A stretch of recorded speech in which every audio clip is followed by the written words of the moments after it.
I know how to break tradition. Okay. All right. So maybe showing a divergent. You had a comment, please. Yeah. Yeah. Okay. Please. Thinking because you made a comment about how he was saying once you cut it, it's gonna look like I colored inside the lines anyway. So he was thinking kind of more ahead that like, oh, it doesn't really matter if I color inside the lines right now. And you were like, oh no, it has to be this way now, even though it wouldn't have made a difference either way. Right. Right.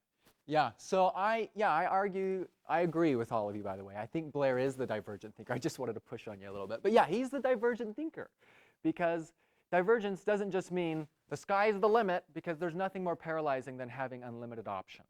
Okay, it's why I like struggle when I go to an ice cream place and they're like, here's 87 flavors of ice cream. I'm like, I just wanted chocolate, you know, and I just want the one that has the most chocolate in it. But now I have to choose between 3 double chocolates, and I don't know which one. Okay, so, but yeah, divergent thinking needs this goal in mind, and his goal was efficiency. He just asked the question, what are all the ways I can efficiently get this done? I've got a grade and recess pending on me getting this done, and I need to be efficient about it.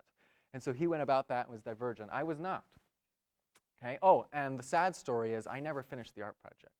I pulled out at the end of the school year, I clean out my cubby, and there, stuffed in the back, is this unfinished art project to stand the test of time as a lesson to me about avoiding convergence. There is not one right way to do ice cream. So here's Johann Pestalozzi. He's an educational philosopher from Switzerland. He's my favorite educational philosopher for many reasons. I kind of have adopted his learning philosophy, but he also has the coolest hair of anyone in the 18th century. So I just love this guy, okay? And he set up a school for these poor kids, because he's walking around and he sees all these kids that are poor, and he says, they don't have an education, they don't know how to get themselves out of poverty, so I will set up this school where I will teach them academic subjects alongside like a workshop. And then whatever they make in the classroom that we talk about, they can go sell for money, and then they can feed themselves, feed their family, and just get out of poverty. And so he built this school, and that's what he did. And he was an entrepreneur. He needed to start that school a couple of times because it kept failing. But his idea was that you need to teach the head, the heart, and the hands of a person. That's where learning occurs. It happens in your head. Learning occurs in your heart. It also occurs when you use your hands. And I think in your how do you learn kind of statements at the beginning of class, you all kind of said this kind of combination of things. It's maybe this failure, right? But, you know, all these other things. Head, heart, hands. So I attach to this. We learn not just in a format that, as you see the structure and nature of this classroom itself, is functioned on the idea that this is a head kind of learning experience. When learning that is probably a whole body, whole soul experience. There are other theories of learning, though. There are cognitivism, right? This is your Socrates and your Plato that focus on rhetoric. They focus on how you're thinking, okay? And there's a whole line of research and philosophers that say you think by, how you learn, and it's all in your head. There's the Montessoris, who, you're an education student, you know Montessori, right? This constructivist approach where, you're going to learn one thing, and then we're going to build on module 1, we're going to go to module 2, and everything you learn in module 1, you'll learn in module 2, right? So that is a Montessori constructivist approach. And then you have your Pavlov, right? It's all behavior. We're going to ring the bell, the dogs will salivate, right? We're going to, 2 minutes before class will end, people are going to start putting stuff in their backpacks, right? It's all behaviorist. It's all about behavior. Well, I'd like to argue that if we're going to be divergent about how people learn, maybe we shouldn't just sit in one camp. Maybe it's, what are all the ways people learn? Maybe it isn't just one. And maybe I don't just do Montessori. Maybe I really do apply some behaviorism. Maybe there is something to this cognitive approach that I should pay more attention to rather than focus on behavior. Okay, so we have another project. This class gets out 5:20, right? Okay, all right, we're doing good. So you have, since this is a little design project, I'll give you, well, you're fast. We'll do 3 minutes. We'll see if you can do it. This is a problem. Have you seen this problem on campus? Yeah? Okay. I took this picture at my alma mater. It's on every campus. Okay. Problem, bike seat gets wet, right? So your solution is you need to design a solution to solve this problem. So on your piece of paper or on the back side of your 30 circles test, and I'll come around and pick up your character profiles. But you have 3 minutes with the 3 people next to you to design a solution to this problem. You ready? Set, go.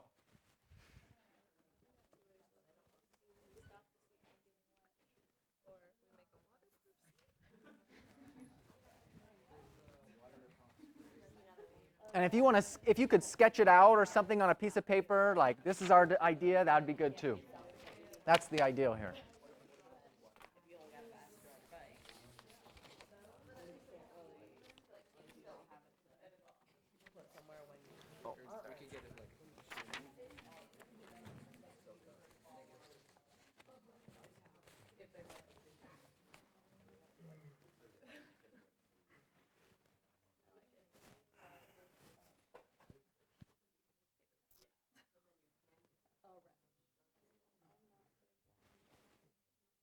Okay, you've got 2 minutes.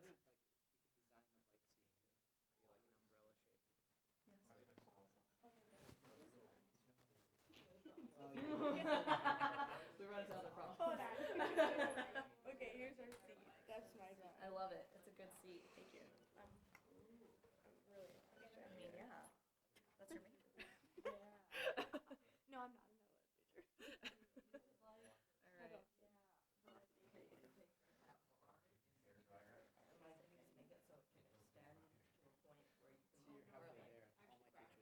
Okay, you've got 1:30. Time's halfway gone. Time's half up, however you want to say it.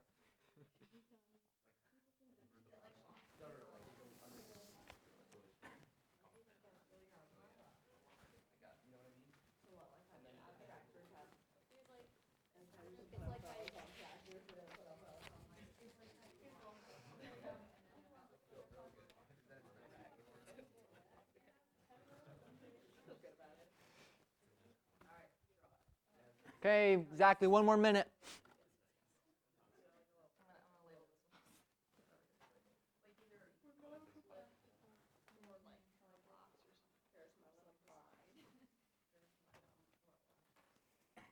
Done. Done. You guys are fast.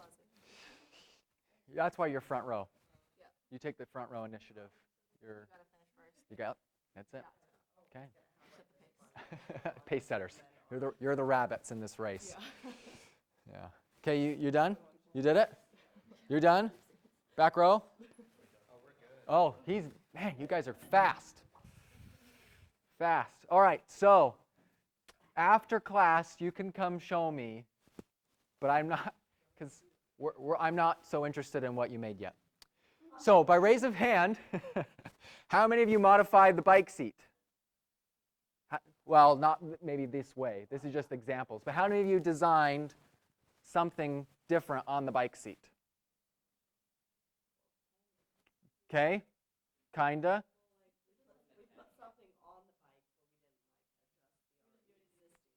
Okay, what'd you do?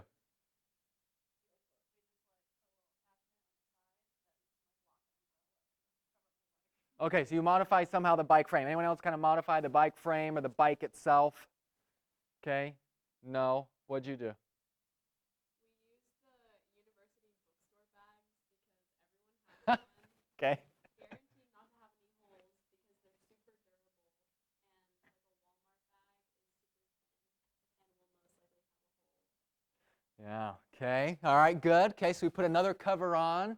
Okay, anything else? What? Okay. Maybe I missed something. Okay.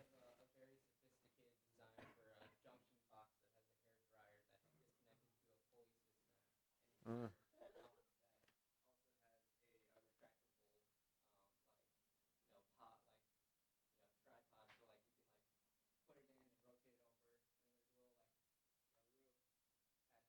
Oh, yeah. Yeah.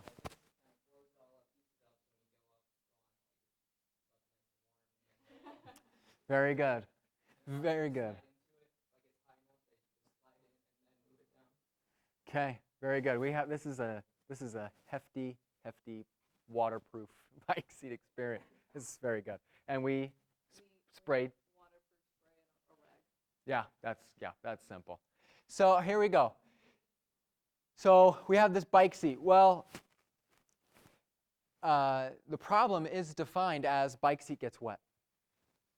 But the problem is that's not the problem. The bike seat doesn't care that it's wet. Real problem is the human element. It's wet pants. Right? Waterproof pants. Waterproof pants, right? Problem solved. Everyone should just wear waterproof pants to campus.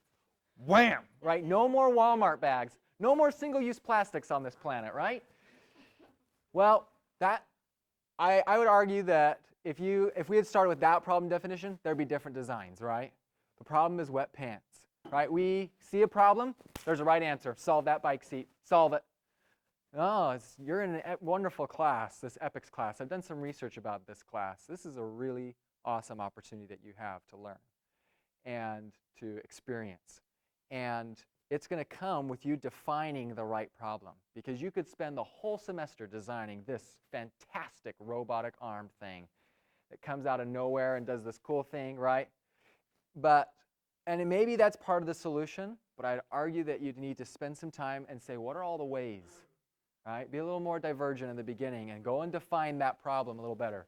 So there's this idea, and I don't know your name, please. Anna? Anna is a special ed.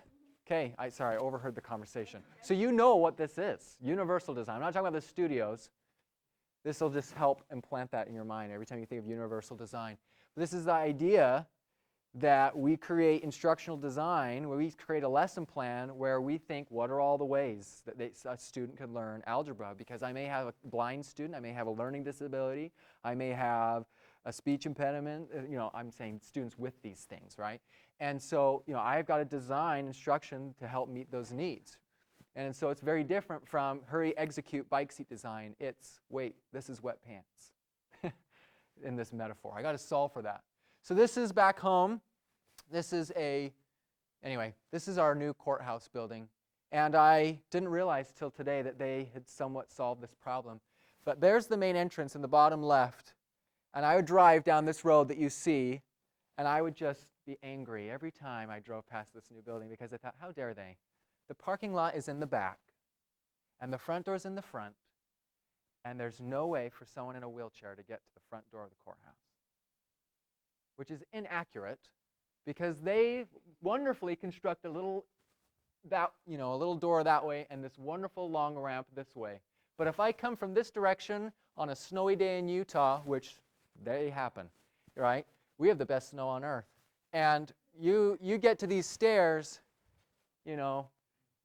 I got to walk. I got to wheel my wheelchair all the way to the back of the building, or I got to put my wheelchair all the way around, and then I got to backtrack all the way up this ramp. There is no beautiful way that they couldn't have aesthetically designed this wonderful ramp so I could enjoy a quick ramp to the front steps, or design it so there's no steps, right? So these wonderful architectural people, no steps. Yeah, we don't need this elevated view. It's already 8 stories tall or whatever it is.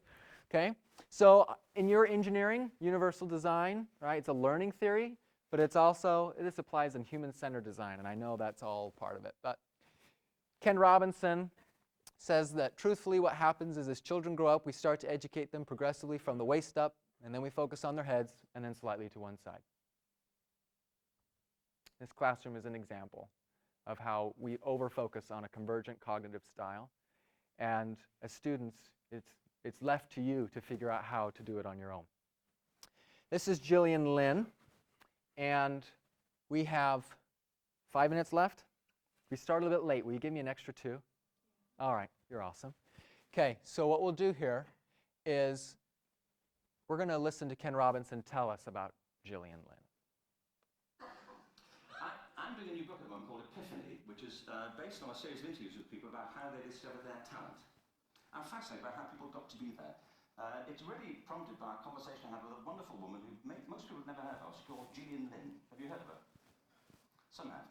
She's a choreographer, and everybody knows her work. She did Cats and Phantom of the Opera. She's wonderful. I used to be on the board of the Royal Ballet in England, as you can see. And anyway, Jillian and I had lunch one day. I said, how'd you get to be a dancer? And she said it was interesting. When she was at school, she was really hopeless. And the school in the 30s wrote to her parents and said, we think Jillian has a learning disorder. She couldn't concentrate, she was fidgeting. I think now they'd say she had ADHD. Wouldn't you? But this was the 1930s, and ADHD hadn't been invented, at this point, so it wasn't an available condition. People weren't aware they could have that. Anyway, she went to see this specialist. So this oak-panelled room, and she was there with her mother, and she was led and sat on this chair at the end, and she sat on her hands for 20 minutes while this man talked to her mother about all the problems Gillian was having at school. And at the end of it, because she was disturbing people, their homework was always late and so on, little kid babe. In the end, the doctor went and sat next to Gillian and said, "Gillian, I've listened to all these things that your mother's told me. I need to speak to her privately." So she said, "Wait here, we'll be back, we won't be very long," and they went and left her. But as they went out of the room, he turned on the radio that was sitting on his desk. And when they got out of the room, he said to her mother, "Just stand and watch her." And the minute they left the room, she said she was on her feet, moving to the music. And they watched for a few minutes, and he turned to her mother, and he said, "Mrs. Lynn, Gillian isn't sick, she's a dancer. Take her to a dance school." I said, "What happened?" Said, "She did. I can't tell you how wonderful it was. We walked in this room, and it was full of people like me. People who couldn't sit still. People who had to move to think. They did ballet, they did tap, they did jazz, they did modern, they did contemporary. She was eventually auditioned for the Royal Ballet School. She became a soloist, she had a wonderful career at the Royal Ballet. She eventually graduated from the Royal Ballet School, found her own company, the Gillian Dance Company, met Andrew Lloyd Webber. She's been responsible for some of the most successful musical theatre productions in history. She's given pleasure to millions, and she's a multi-millionaire. Somebody else might have put her on medication and told her to calm down." So I apologize. He has some very outward opinions about learning disorders. I apologize. But, and I realize now that this presentation has somewhat a negative view of modern education, and I apologize. I don't know how you feel about modern education. But the point of all this rhetoric and these kind of points I'm trying to make here is that we over-rely on convergent thinking. There's one way to learn, and it's got to be Quizlet. I've just got to go on Quizlet, and I just got to sit here, and I just got to memorize this thing to pieces, and then I'll know it, right? And then you take the test, and what happens? You forget it. Now, we'll go into the whole thing, but Isaac Newton invented calculus. He invented a form of math. But he invented it not by sitting there and wondering, how can I torture children for the rest of their lives to think about calculus? Or, these poor artsy kids who wanted to go and do art, how can I torture them? He sat there and said, how do objects fall? And what is the rate of acceleration of all of that, right? And he says, I got to figure out how things move. I gotta find a new tool of doing that, and he invented calculus. And now we teach calculus as a totally separate subject, and you go to calculus, and you don't even learn how things move. You just learn calculus, right? There are other ways to learn. We've obviously proven that we've focused on pulling everything apart into academic subjects and separating them all out. You sit in this lecture hall, you listen to people like me talk for hours on end. But there are other ways to learn. And as you design, I don't know why I'm here talking about how people learn. I didn't ask that question. I just said, great, that's my assignment. But so I don't know how this connects to your individual design projects. But if you're focused on learning, I would invite each of you to consider what are all the ways you learn, and what are all the ways other people learn. Because Gillian Lynn had to move to think. And I have to talk it out. I have to walk the room. I've got to talk it out. I've got to tell somebody about it. I've got to role play it. I almost went into acting, and then I realized I can't be an actor. I've got to go and be something else. And now I'm going into business, right? So it's bizarre. But there are other ways to learn. And there are multiple ways. And I would argue that we rely too much on convergent thinking, and I would challenge you to be divergent. Don't know how many of you know Hamlet, but there's a character, Ophelia, and she's always told what to do, and she does exactly what she's told all the time. And anyone know Hamlet by raise of hand? Hamlet? Okay. There's an Ophelia syndrome, where you can get so used to having someone tell you what to do all the time that you become an Ophelia and you're incapable of making the decision on your own. But I think we need to be a little bit more like Gillian Lynn and others who say, you know what, there are other ways to learn this. And maybe it's through failure. Maybe I learn through failure, right? Why do I keep failing? Well, maybe this is one of the ways I'm learning right now, is everything goes wrong, right? Maybe like my daughter Ellie, where it's wrong. All right, well, it's tricky. Well, let's laugh about it. We'll get to the next ornament. So anyway, that's kind of my concluding thoughts, is choose to be a divergent thinker as often as you can. Now, convergent thinking may save your life. You may come in front of a bear somewhere. I don't know if you're into that kind of thing, where bears are. And you may have to choose from the available options the fastest way to get out of that situation. And convergent thinking will come in handy. And convergent thinking may save your life, but I would argue divergent thinking will help create your life. It'll help you create what are all the ways you can go off and do the good things that you are destined to do in your lives. And that's it. Thank you for those extra 2 minutes. Okay, appreciate it.